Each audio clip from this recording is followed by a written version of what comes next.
Isang mapagpalang araw mga kapatid. Welcome back para sa ating verse of the day. Ikaw ba ay broken-hearted? Napapagod na at sugatan?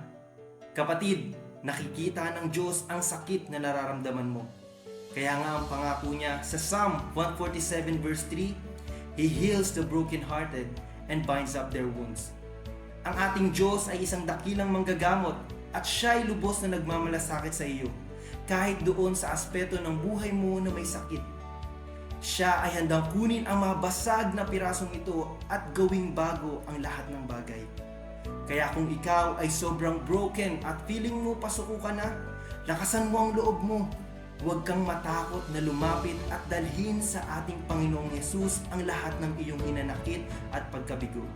Ibuhos mo ang iyong buong puso sa Kanya. At dahil sa pagmamahal at habag ni Jesus sa atin ay walang hanggan, ikaw ay Kanyang pagagalingin. Kung para sa iyo ang verse na ito, comment Amen!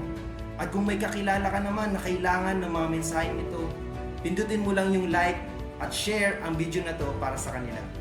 God bless!